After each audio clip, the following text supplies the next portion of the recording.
Hello, beloved ones. Dr. C.J. Adams, Dr. Goddess on Love and Life, coming at you again from Cape Canaveral, Florida.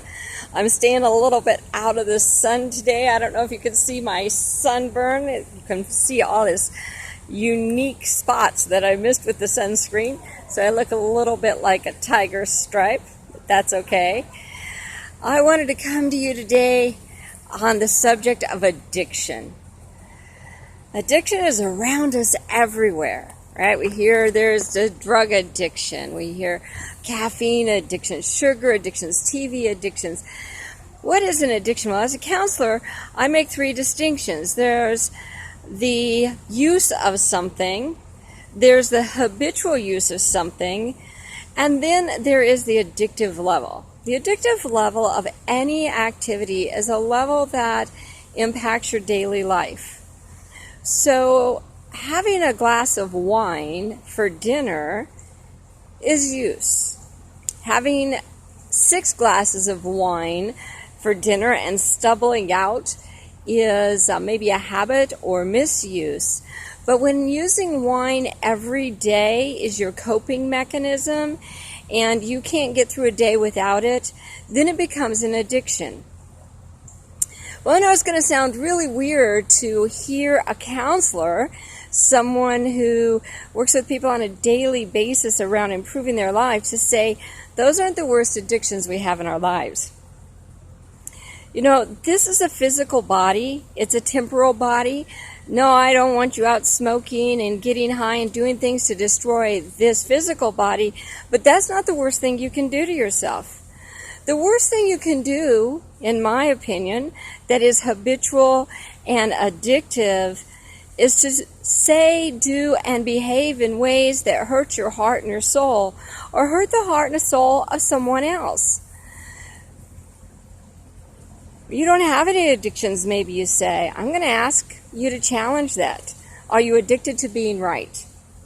Are you addicted to having to have life look a certain way?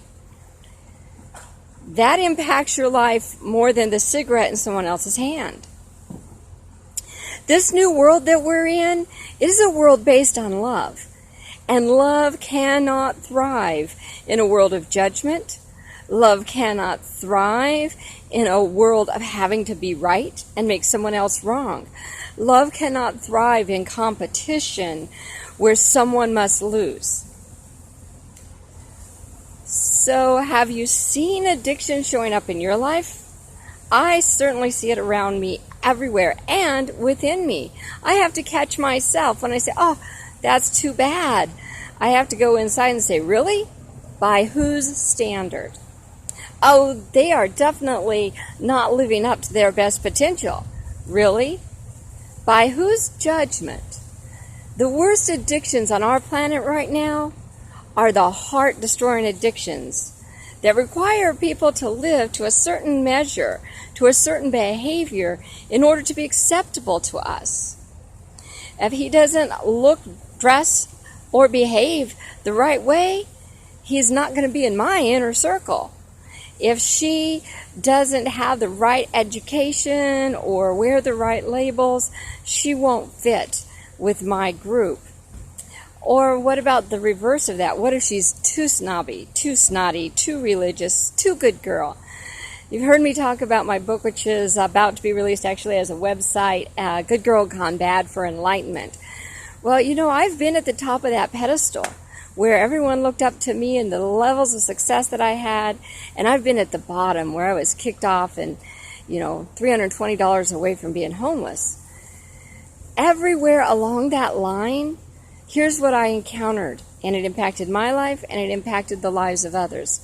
There were a good number of people who wanted to tell me how to live my life and to let me know that my life was wrong. The only one who can know that my life is wrong is me. My soul tells me when I'm not in alignment. Your soul will tell you when you're not in alignment. And as long as we are addicted to the need for approval, as long as we are addicted to the need to make other people right or wrong, we will not flourish together in love. So what would happen if you broke the habit of judgment? What would happen if you stopped looking at people with your rules and saw them with your soul, with your heart? Right? The dirtiest of child, the cleanest of child, the oldest of beings, the most frail, they all become beautiful when you see them as a soul. What will it take for us as a culture, as a world, to break our addiction to judging others, our addiction to creating rules to control others? And more than anything, what will it take to break the addiction of self-judgment? You didn't know I was going to go there, right? The one we hurt the most is often ourselves. And it's something we do so insidiously, we don't even realize it.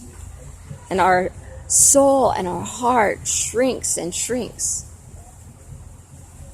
So I don't care if you smoke. You come smoke by me anytime, baby. I don't care if you drink. I don't care if you get high.